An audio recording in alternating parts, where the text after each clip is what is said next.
Oui, sur le enfin, pas uniquement sur les murs, le fumetaire pousse dans les jardins aussi. Sur les vieux murs et dans les jardins. Et là, on voit, le vieux mur est assez riche. Hein, et juste... Puis tous les massifs, là, il y a ça, et tous les la poison qui, comme on dit en gallo, la mauvaise herbe, ils appellent ça la poison. C'est ça. Le poison, ouais. Mais c'est féminin. Oui, hein, comme par hasard, c'est encore bien misogyne, ça. Hein, ah, ouais. La poison. Ah bah oui, c'est ça. Mais ils disent un vipère en gallo. Alors ça finalement, va, ça compense. C'est ça. Ouais. Voilà, puis cet après-midi, ben, on ira le long sur la voie verte. Hein, c'est ça, sur la voie verte. Ouais. Ce qui pousse le long des talus, sur les talus et tout ça.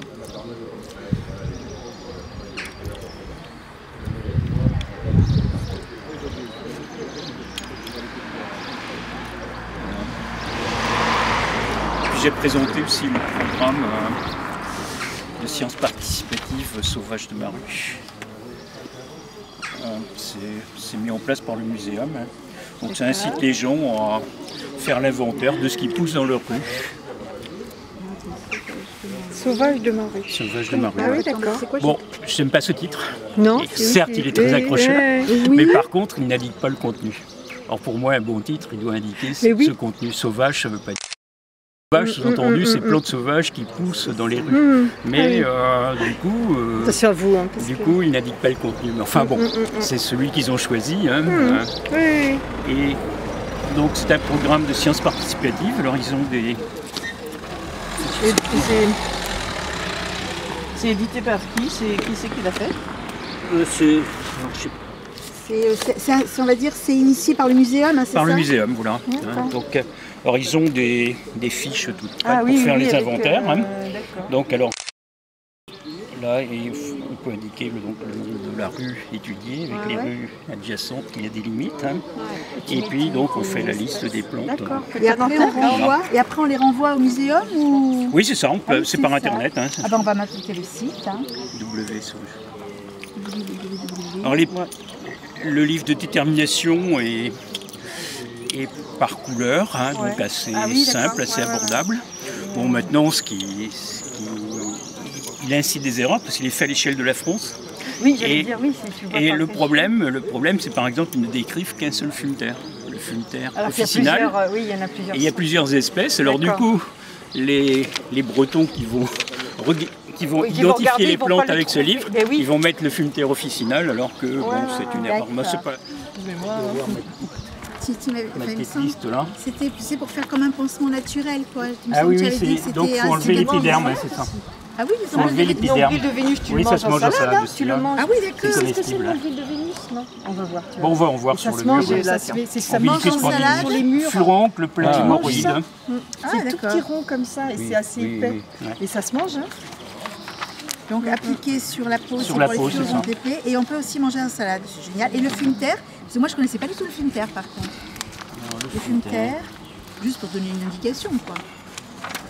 Alors ici c'est le fumetaire des murs et c'est le fumetaire officinal qui est censé avoir les propriétés. Si, fumaria dans les rues. Hein. Donc ce programme est intitulé Sauvage de ma rue. Donc l'initiative est au Muséum d'histoire naturelle qui incite donc à inventorier les espèces qui poussent sur les trottoirs, sur les vieux murs des villes, etc. Autour des arbres plantés. Voilà. Et donc ce programme, si vous allez sur le site Sauvage de ma rue, vous verrez, vous trouverez ces documents. Vous avez toute une notice explicative et puis également donc ces fiches toutes prêtes pour remplir, pour mettre les noms des plantes trouvées. Alors ils ont édité un livre qui porte ce titre, que je n'aime pas trop parce qu'en fait il n'indique pas le contenu. Il est très accrocheur, certes ce titre, mais Sauvage de ma rue, ça peut être des bad plantes, je ne sais pas trop quoi, enfin on peut les appeler comme ça aussi. Donc le titre n'indique pas le contenu, c'est un peu dommage. Donc il voulait dire plantes sauvages sans doute de nos rues, ou ça aurait été mieux parce que au moins on sait que c'est des plantes, hein, tandis que là, Sauvage de ma rue, on ne sait pas que c'est des plantes a priori. Hein. Alors il est assez bien fait, donc puisque c'est par couleur, pour un débutant. Ceci dit, bon, comme il est fait à l'échelle de la France, toutes les plantes qui sont décrites dedans ne poussent pas ici, donc ce qui peut induire des confusions quelquefois. Et puis, évidemment, il n'est pas complet. Il y a un exemple, bon, tout à l'heure on va voir du fumeterre, et le seul fumeterre qui est décrit là-dedans, c'est le fumeterre officinal. Or, il se trouve qu'il est très rare en Bretagne intérieure, même pratiquement absent de Bretagne intérieure, on en trouve un peu sur le littoral. Par contre, ici, on a beaucoup de fumeterre des murs. Alors, l'utilisateur du livre risque de cocher fumeterre officinal, alors que ce n'est pas le fumeterre officinal qui pousse chez nous. Enfin, c'est pas très grave, mais c'est l'inconvénient d'avoir un livre au niveau national. Hier, je leur ai envoyé, j'ai fait la liste de toutes les plantes qui sont là-dedans, qui ne poussent pas en Bretagne. J'aurais envoyé ça, puis je les ai mis en garde justement. Quand ils reçoivent des relevés venant de communes de Bretagne intérieure, qu'il peut y avoir des erreurs liées au fait qu'il n'y a qu'un seul fumeterre qui est décrit ici par exemple. C'est quelle édition? Miration, pour l'instant, je ne pas. Donc ça c'est une linéaire. Bon, on peut la laisser à mon avis dans le massif parce que finalement elle va fleurir, elle fleurit donc soit. Alors il y a deux espèces, il y en a une qui fleurit blanc rayé de bleu. Bon, c'est assez décoratif, donc à la limite ça peut se laisser. Alors là on a planté des bruyères, mais ce n'est pas des bruyères indigènes, hein, puisque elles ont les fleurs blanches. Hein, alors je ne sais pas quelle espèce de bruyère, c'est une des bruyères originaires d'autres régions, peut-être même d'autres continents. Hein. Parce que les bruyères par exemple qui sont fleuries à la Toussaint, c'est des bruyères de contre-saison d'Afrique du Sud, hein, puisque nos bruyères à nous, elles fleurissent à partir de juin, c'est des plantes à floraison estivale. Hein. Ah oui, d'accord. C'est un laitron, alors celui-là, il y a deux espèces de laitrons qui sont très communs dans les jardins. Celui-là, les feuilles ne piquent pas. Ah oui, ok.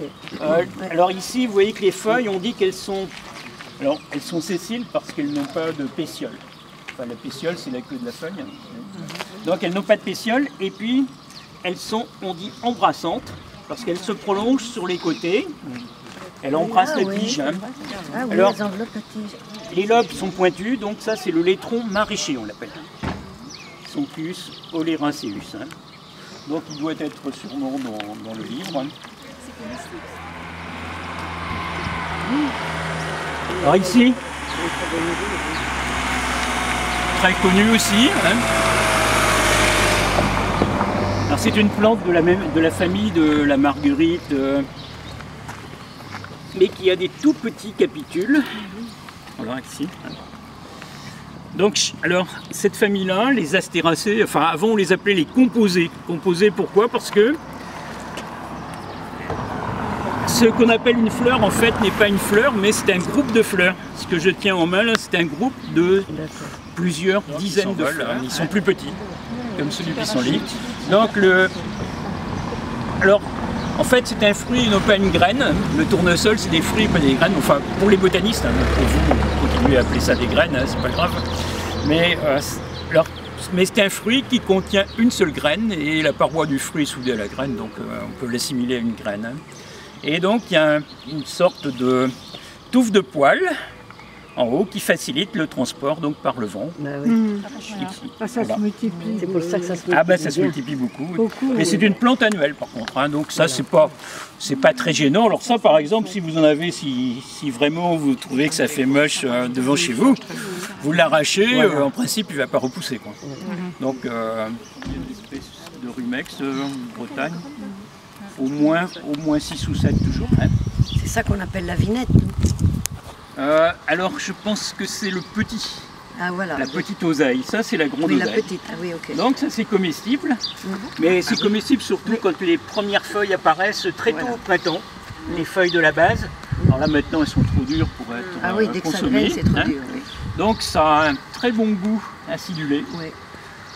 Alors, il y a un problème, si on a tendance à faire des calculs rénaux, des calculs biliaires, à éviter. Parce que ça contient de l'oxalate, de l'acide oxalique, qui donne ce petit goût acidulé très sympa, mais qui facilite la formation de calculs qui sont des cristaux d'oxalate de calcium. Donc à éviter si on a tendance à faire des calculs. Mais sinon, même quelques feuilles dans une salade verte, ça change le goût, hein, ça donne un goût acidulé. Mais le modèle laisse plus là. Mais là, il faut... Oui, ça me fait. Moi, je sais que j'en ai à la Alors ça, c'est le fume terre des murs. Vous voyez qu'il a des grappes de petites fleurs roses et puis plus foncées à l'extrémité, assez caractéristique. Avec, il y a 2 lèvres. Hein, ah oui, c'est joli. Alors c'était quand on sarclait les betteraves dans le temps, on les récupérait pour donner aux vaches, puisque c'était très nourrissant pour les bêtes. Hein. C'est une variété de pimprenelle? Non, alors c'est en gallo qu'on appelle la pimprenelle, voilà. Mais c'est à tort parce qu'il y a ce qu'on appelle pimprenelle en français, c'est pas du tout ça. Voilà. C'est une plante, peut-être ça, les... Ça décompacte le sol.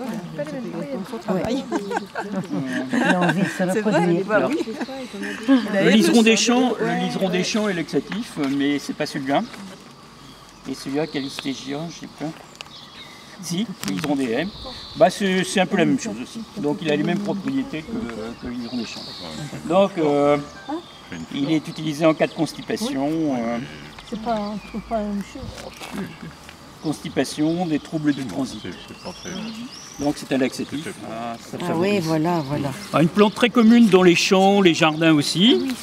Donc celle-là, ces petites fleurs bleues. Oui. Ah oui, j'en ai plein en ce moment. Ah oui, c'est joli ça, oui. Ça fleurit plein mon jardin, c'est quoi ça? Alors là aussi, c'est une plante qui pousse beaucoup dans les lieux anthropisés en ville.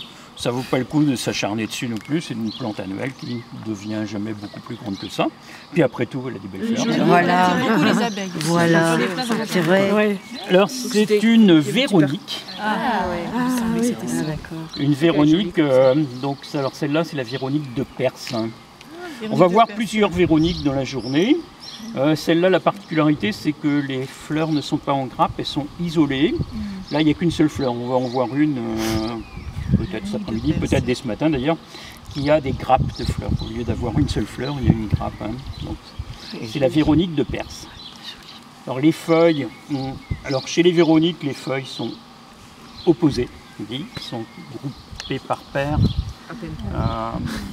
au même niveau à chaque fois. Hein. Et là, elles sont pétiolées, elles ont une petite queue, hein, donc elles sont pétiolées. Alors qu'il y a une autre véronique, on va voir, les feuilles sont sessiles, c'est-à-dire qu'elles n'ont pas de queue. Hein. Donc celle-là, donc la véronique de Perse, hein, donc très très commune dans les lieux anthropisés. Et puis donc pas gênante. Alors, il y a une véronique officinale, mais c'est pas ça. Alors je connais une botaniste du conservatoire de Brest qui l'appelle l'herbe pyjama, parce que c'est rayé comme un pyjama. Ah oui. Les gammes de la base sont rayées comme un pyjama. C'est pas moyen comme un autre. Donc c'est la houlque laineuse. Hein. La houlque laineuse. Donc c'est une des graminées dont on n'a pas besoin de regarder comment s'est fait la fleur pour l'identifier. Il y en a quelques-unes comme ça. Hein. Par contre, il y en a d'autres pour les différencier. Il faut regarder les fleurs. Ah, il y a des choucas par ici aussi. Oui. Ça commence à se répandre. Avant, on n'en entendait jamais dans les campagnes. Bon, quand il y avait un clocher, il y en avait quelques-uns. Mais alors, ça y est, il y en a. C'est le corbeau du film de Hitchcock. C'est des choucas qu'il avait. Là, il y a de la liseron. Je ne sais pas comment vous l'appelez en gallo ici. La tourlie. Bah, oui. Nous, c'était la tourlilie. Hein, voilà, c'est de la tourlie. C'est tourlier autour de la tige. Voilà. Alors cette plante a la particularité d'avoir, quand on casse, il y a du lait, enfin latex exactement, ça n'a rien à voir avec. C'est pas du tout la même composition que le lait. Hein. En fait, si ça a cet aspect, l'aspect laiteux en fait peut être dû au fait qu'il y ait des gouttes de substances insolubles dedans. C'est une émulsion à ce moment-là, un peu comme la vinaigrette, hein, quand on mélange, ça forme des gouttes d'huile dans l'eau. Hein.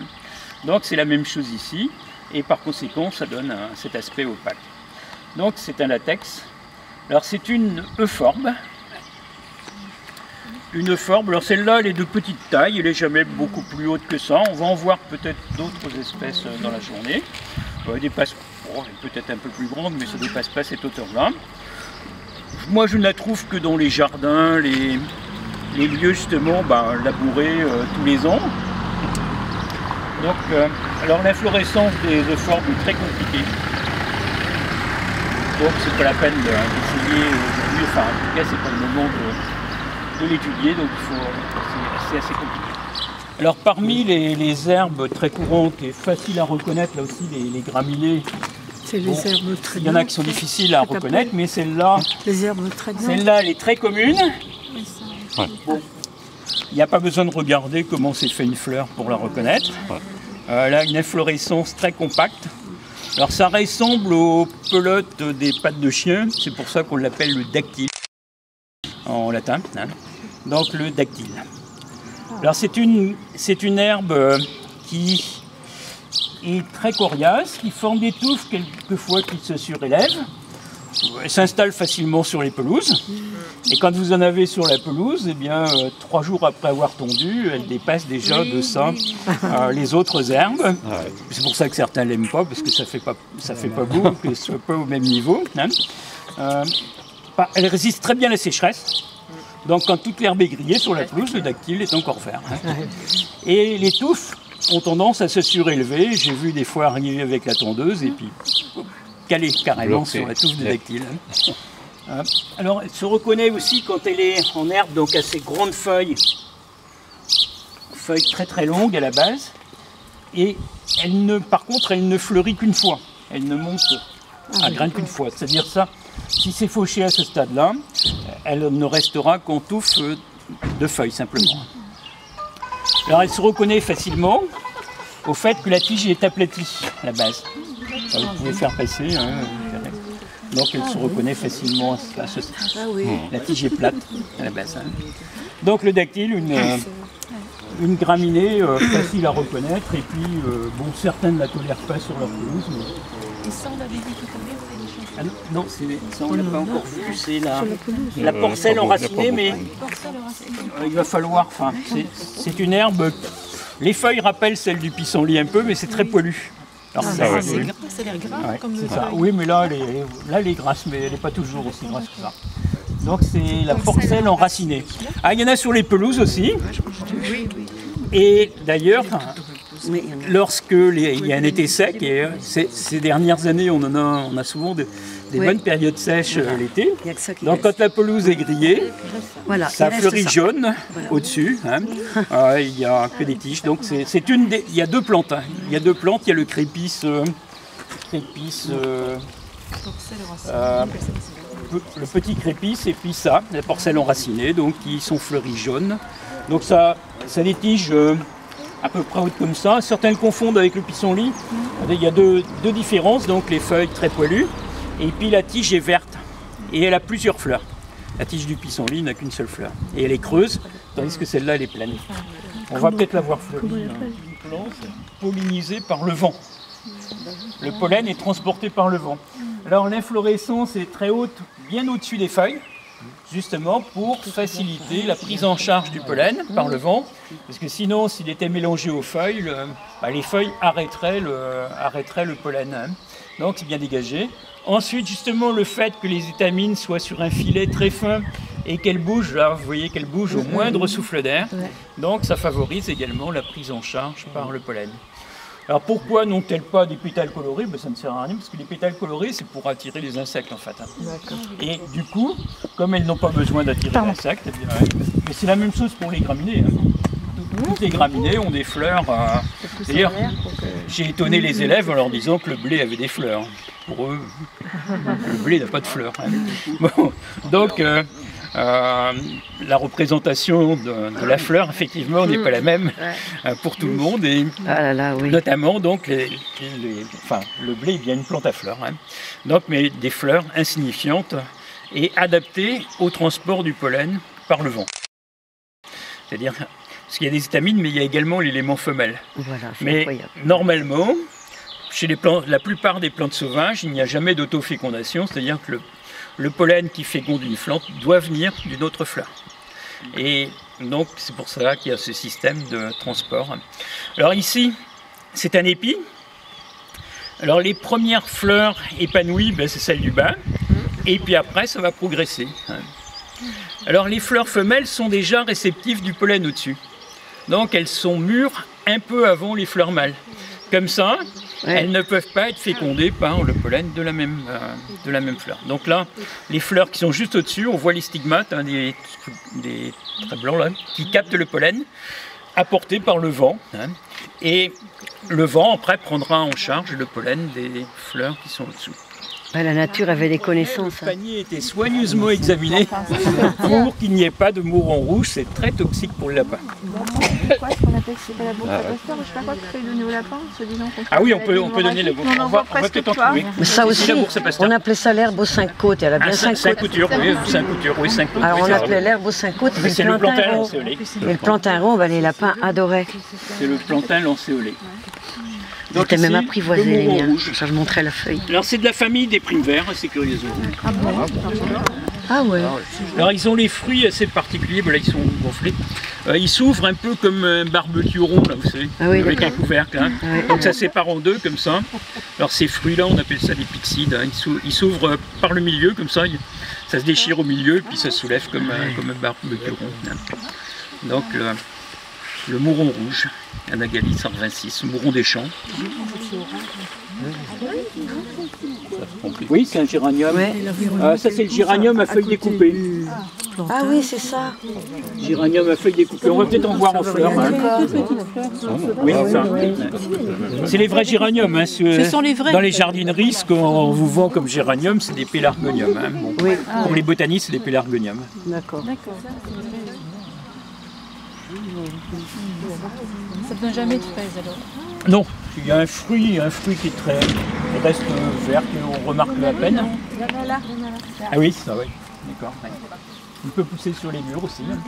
Alors, pour le distinguer du vrai fraisier, il faut regarder les pétales. Vous voyez que les pétales au bout, ils sont échancrés. Enfin, ils ont une petite encoche. Hein. Un petit cœur. Un petit cœur, oui, c'est ça. Alors que le vrai fraisier, ils sont arrondis au bout. D'accord. Donc, alors les feuilles du vrai fraisier sont plus luisantes aussi. Hein, celles-là sont plutôt plantes médicinales de tout premier plan. Hein, elle avait deux fonctions. Enfin, une fonction, on faisait une huile de millepertuis pour les brûlures. Et puis elle a d'autres propriétés aussi. Hein, donc elle avait une application externe. Faire dormir aussi, je crois. Oui, peut-être, oui. Je vais voir ça parce que j'ai noté ça. Mais... Un antidépresseur. C'est pas des fleurs pour l'huile. C'est des fleurs pour faire macérer. Ah oui, peut-être. J'en ai plus. Je sais que ça se faisait. Donc les millepertuis, Hypericum. Hypericum performante. C'est pour les... C'est bon contre la dépression. Ouais. Voilà. Donc, les pissenlits, alors bon, ce nom est lié aux propriétés médicinales puisque pissenlit, ça veut dire que ça a une action diurétique. Voilà. Condition de ne pas pisser au lit, quoi. Alors, oui, c'est ça, mais ça peut avoir un intérêt pour certains cas, ça peut soulager un petit peu l'hypertension puisque ça va faire moins d'eau en fait c'est diurétique, oui. Dans le sang. Ça va diminuer le volume un petit peu du sang, donc ça va baisser la tension. Mais c'est à manier avec précaution quand même. Il ne faut pas prendre des diurétiques dans toutes les circonstances. Il y en a même qui en prenaient... les diurétiques faisaient partie des préparations pour maigrir. Maintenant, ça n'existe plus. Mais auparavant, dans les années 70, les préparations pour maigrir, il y avait des médicaments qui rendaient malade. Hein. Il y avait des diurétiques justement.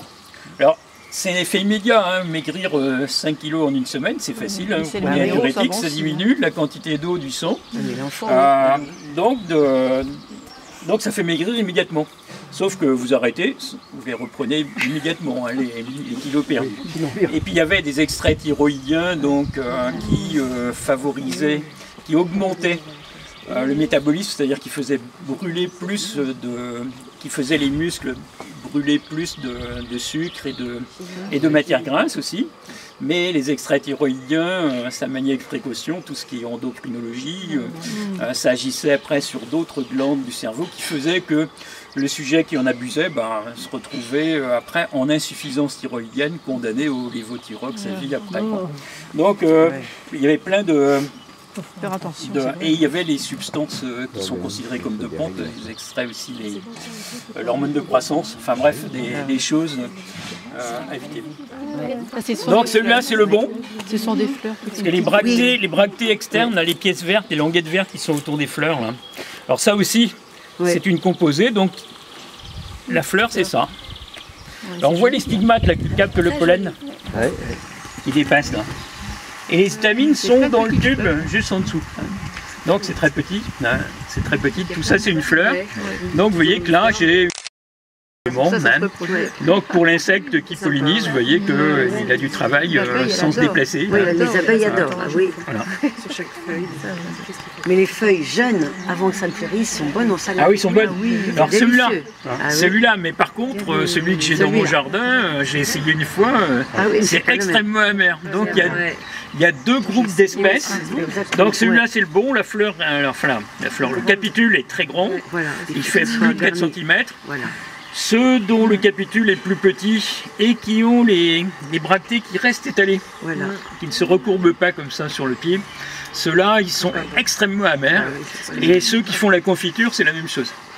La confiture est immangeable si on la fait avec l'autre espèce. On va peut-être en voir dans l'après-midi, quoi qu'on est en fin de saison pour la floraison des pissenlits. On est déjà à la fin de la saison. Alors sinon, sur la pelouse, c'est indestructible aussi, donc certains s'acharnent à vouloir les détruire. Pour moi, ils fleurissent 2 fois. Et puis après ils ne fleurissent plus. Quand on a tondu la 3e fois, c'est fini, on ne verra plus les pissenlits refleurir sur la pelouse. Bon, c'est pas trop grave. D'où est l'intérêt peut-être de ne pas tondre rat. Oui. Moi, je n'ai pas de tondeuse, alors je passe au fil à la débroussailleuse, donc forcément, c'est très rare. Mais enfin... Mettons à 5-6 cm. Moi, je n'ai pas de tondeuse. L'oxalis. Alors ici, on va retrouver un épilobe. C'est ça, un épilobe, mais que je ne connais effectivement que sur les vieux murs. Alors, les fleurs, assez curieusement, sont blanches d'abord, et puis elles deviennent roses après. Donc c'est l'épilobe lancéolé. C'est pas le même que l'autre qu'on a vu, il fleurit plus tôt. Alors autrement, ces vieux murs sont intéressants pour la biodiversité, parce que, par exemple, ces fougères, on peut en trouver sur les rochers dans la nature, mais sinon, en ville, elles ne poussent que sur les vieux murs, et elles ne gênent pas. Il n'y a pas besoin de s'acharner au Karcher pour s'en débarrasser. Ça ne devient pas plus grande que ça. Les tiges cachées ne nuisent pas au mur. Donc, oui, mais il y en a qui trouvent que ça ne fait pas propre un mur comme ça, ils n'en voudraient pas. Ils passeraient au Karcher jusqu'au dernier petit bout d'herbe. Et ça, c'est quoi là ici? C'est toujours, il me semble, c'est toujours de la porcelle. Ça. Ah, la porcelle, oui, d'accord. C'est toujours la porcelle, donc elle peut pousser sur les vieux murs. Par contre, ce qu'il faut éviter, les ronces peuvent à la longue, quoique les racines ne grossissent pas beaucoup. Par contre, c'est le lierre. S'il s'implante là-dedans, il nuit au mur. Je fais des compositions. Alors les ronces ne supportent pas d'être coupées très fréquemment non plus. On les coupe 3, 4, 5 fois dans l'année en général. Elles apprécient très peu. Elles finissent par disparaître. Alors cette fougère, c'est une capillaire, Asplenium adiantum nigrum. Elle se reconnaît au fait que les tiges ont la queue noire à la base. Ici. Voilà. Donc c'est une fougère des murs. Enfin, on la trouve en nature sur les rochers ombragés. On va peut-être en retrouver en fleurs. Non, c'est des fleurs blanches, un peu comme le mouron blanc. Alors, les feuilles sont opposées. Alors, c'est une grande famille de plantes, la famille des silènes, des stellaires, etc. Donc, c'est un céreste. Alors, les cérestes ressemblent beaucoup aux stellaires, mais les fruits sont allongés. Voilà, les capsules, le fruit est ouvert là. Le fruit est ouvert, il a perdu déjà ses graines. Donc, le fruit est allongé. Donc c'est un céreste. Alors cette espèce-là est annuelle. On va peut-être en trouver une autre espèce qui est vivace et qui du coup fleurit presque toute l'année. Alors que celui-là il est printanier. Puis après, quand je fais des relevés, en ce moment je le note. Et puis après, passé la mi-juillet, je ne note plus parce qu'il a déjà disparu. Il est annuel. Hein. Une fois qu'il a produit ses graines, bah, la plante meurt. C'est les graines qui... Le gaillet, ça. Ah, ça. Voilà. Ça colle, ça adhère. Par contre, oui. On met ça autour des plants, les par contre, ça s'arrache très facilement. Oui. Enfin, on n'arrache pas le rhizome, mais On en laisse un peu. bon, en général, ça ne pousse qu'une fois dans l'année. Hein, donc, si vous l'arrachez, en général, il n'y a pas besoin de tirer beaucoup. Non. Donc, effectivement, il y a C'est des joli. poils qui font que ça s'accroche. Hein. Ça colle aux chaussettes, oui. C'est ça. Et aux vêtements. Donc c'est le gaillet gratteron. Alors les feuilles sont très allongées et on dit qu'elles sont verticillées. C'est-à-dire il y a, je ne sais pas combien là, 8 feuilles. 8 feuilles qui sont insérées toutes au même niveau. Donc Ouais. l'ensemble de ces 8 feuilles constitue ce qu'on appelle un verticille. Ouais, Donc, c'est bien fait, mon Dieu. alors les fleurs sont insignifiantes, petites fleurs blanches. des petites fleurs blanches. Hein. C'est pas médicinal, ça, non? Non, je sais pas. On caillait pas le lait avec ça, c'est pas celui-là. Bah c'est un le nom caillé. vient de là. Alors Oui, je sais pas d'accord. si il y en a d'autres, il y a Ah oui, plusieurs c'est avec espèces. celle-là. Mais je sais Je sais pas pas si c'est celui-là, je pense pas. Je pense pas que Si, il me c'est semble celui-là. qu'il est médicinal, hein, je Oui. sais plus. Je le mange, ça. Je le mange un petit peu. Gallium. Je le mets un petit peu dans la salade. Si, si. Ça, vous mettez quoi dans Bah, la salade? Ça, le petit- Oui, il a été utilisé dans des maladies, dans des traitements de problèmes de peau. Dans la salade. Et il est diurétique aussi. C'est bon goût. C'est parfumé. Il est diurétique un peu aussi. Ben voilà la porcelle fleurie. Oui. Et vous voyez qu'elle a des bonnes racines, d'où son nom. C'est quoi ça? C'est Ça, c'est la porcelle enracinée. Oui, moi je n'essaye pas de m'en débarrasser. Ça décore la pelouse quand elle est sèche l'été. Et c'est très facile à tondre hein, quand elle est comme ça. Moi je vais pas l'arroser la pelouse, hein, surtout pas. Ah oui, c'est ça, oui, mais c'est pas moi qui irai arroser la pelouse parce que l'herbe ne pousse pas. Elle revient toujours en septembre, il n'y a pas de problème. Alors là, vous voyez que la tige, donc les fleurs rappellent, enfin les capitules rappellent ceux du pissenlit. Par contre, la tige est verte et elle est ramifiée et elle est pleine. Ah, pas complètement. Ah non, elle est creuse aussi. Elle est creuse aussi. C'est vers le bout qu'elle est pleine. Hein. Et à la base, elle est creuse aussi. Donc la porcelle enracinée, donc c'est très très commun. C'est facile à reconnaître aussi. Enfin, donc elle a une grappe. Non, c'est pas la follavoine. Non. Elle a des grappes d'épillets. Alors tout ça, c'est un groupe de fleurs. Hein, qu'on appelle un épillé, qui comporte. À chaque barbe, il y a une fleur à peu près. Hein. Donc il comporte un certain nombre de fleurs. À la base, il y a 2 glumes qui, elles, n'ont pas d'arête. Hein, 2 enveloppes stériles. Et puis chaque. Donc ça, c'est une fleur. Hein. Alors, donc les pédicelles sont très longs, c'est retombant et donc avec des arêtes assez longues. Donc c'est un brome. Hein. Un brome. Alors ça, c'est le brome stérile. Alors c'est une herbe qu'on n'aime pas tellement avoir dans les haies parce que souvent elle a tendance à se coucher, elle est pourrie. Puis si vous passez même à la débroussailleuse, elle se couche plutôt que de se couper, hein, souvent. Hein. Donc on ne l'aime pas tellement. Hein. Et puis les parties aériennes sont annuelles aussi. Mais souvent ça a tendance à se coucher, à faire du fumier un peu. Donc elle n'est pas très appréciée. Alors il faut faire attention, ça se pique facilement dans les yeux aussi quand c'est... donc justement à la débroussailleuse, il faut mieux avoir une protection parce que quand ça vole, ça se pique très bien dans les yeux. Alors c'est un conisa. Conisa en latin, le nom latin des conisa, ça doit être les vergerettes. Alors c'est la vergerette à fleurs nombreuses. Alors il y avait une espèce qui avait déjà été introduite dans les années 70, la vergerette du Canada, qui n'était pas aussi envahissante que celle-là. Donc on trouvait sur les terrains vagues un petit peu les lieux incultes. Et puis après est venue donc cette vergerette à fleurs nombreuses et qui elle est beaucoup plus envahissante. Donc tous les chantiers, les terrains vagues, les tas de déchets, le bord des eaux, tout ça, donc on la trouve vraiment partout à la fin d'été. Elle ne supporte pas par contre la concurrence de l'herbe, mais tous les endroits pionniers, c'est une plante pionnière qui s'installe dans les milieux récemment défrichés ou... Donc très envahissant. Elle a un éperon, oui, puis sinon c'est comme la gueule de loup, hein, ça. Ça a 2 lèvres. Et puis un éperon, alors au fond de l'éperon il y a du nectar.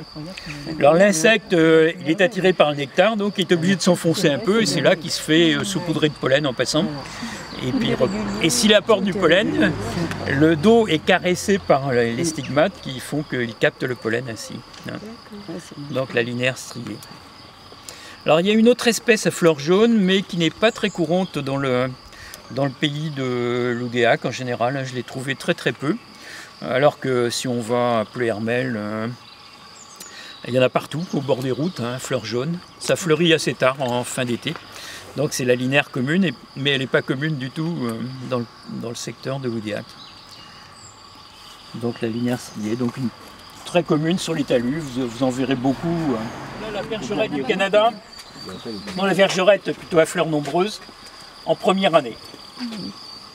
Donc là, elle va fleurir en fin d'été. Donc ça se répand partout. Alors ça, vous connaissez sans doute. C'est l'érable, non? C'est un érable, le sycomore, l'érable sycomore. Alors là aussi, si vous en plantez un chez vous, votre voisin sera très content parce qu'il aura plein de petits chez lui aussi. Donc un arbre assez embêtant, considéré comme espèce invasive aussi. Bon, ça donne... les plantations, c'est vrai que c'est un arbre qui a des qualités, pour le bois a des qualités, mais qui est assez embêtant quand même parce qu'il se ressème un peu partout. Je ne suis pas sûr de beurre qu'il ne drageonne pas non plus, qu'il ne repousse pas sur les racines autour de... Enfin, quand il y a un arbre adulte, en général, il y en a beaucoup. Alors celui-là, si on veut préserver le mur, effectivement, il serait temps de s'en débarrasser. Alors celui-là, il a des feuilles rondes, assez profondément incisées, mais le contour général est rond. Les fleurs sont groupées par 2 et sur un pédoncule assez court. Donc c'est le géranium mou. C'est très poilu. Géranium mou. Ça c'est quoi? Voilà. Bah, la porcelle, vous voyez, la porcelle enracinée, donc qui repousse, si on coupe les tiges, ça repousse. Ah, voilà c'est son jacobée, qui est une plante qui s'est beaucoup développée. Alors ça peut venir haut comme ça. Ça peut venir haut comme ça, et c'est toxique effectivement pour le bétail, mais le bétail ne les mange pas. Par contre, il pourra en manger si c'est fauché et qu'on laisse sur place. À ce moment-là, ils en mangent et il peut y avoir des intoxications dans ce cas-là. Encore un géranium.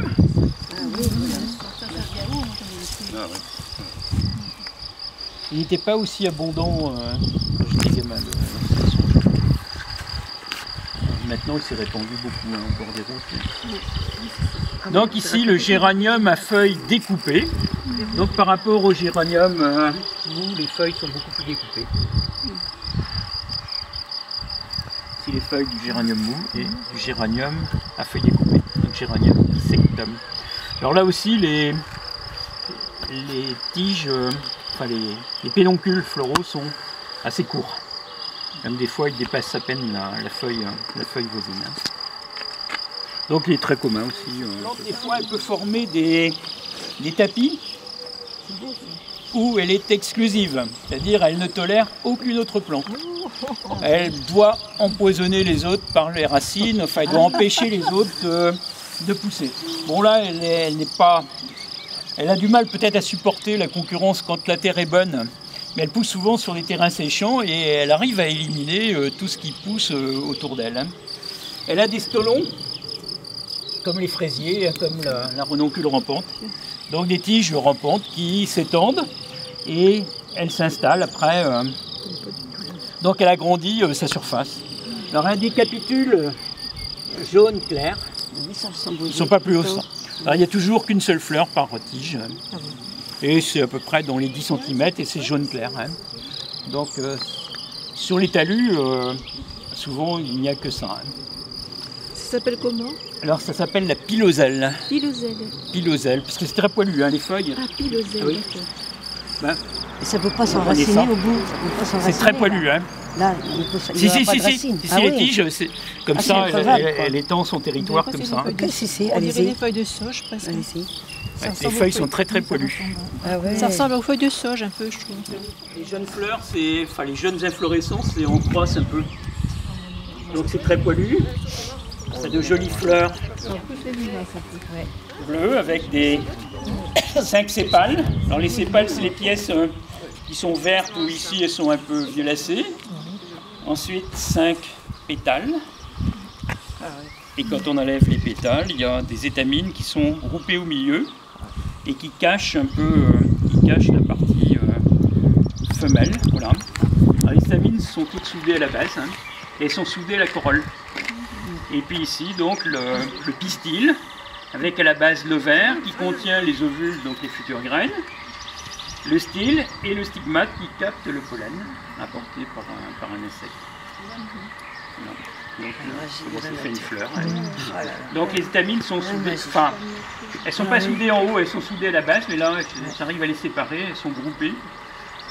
Donc, alors c'est dans les anthères, la partie terminale violacée, là, enfin même presque noire, qu'est produit le pollen. Alors les pollens des fleurs pollinisées par les insectes est moins abondant, les grains sont plus gros parce que le transporteur n'a pas de problème de charge, alors que les pollens des plantes pour lesquelles il est transporté par le vent, souvent les grains sont beaucoup plus petits, puisque pour être transporté par le vent, il vaut mieux être léger. Et puis le pollen est très nombreux, le pollen est très abondant pour se transporter par le vent, parce que comme le transport est beaucoup moins sûr, et bien à ce moment-là, la solution pour que les fleurs soient quand même pollinisées, il faut qu'ils soient produits en très grande quantité. Alors celui qui est produit en très grande quantité, c'est celui de pin.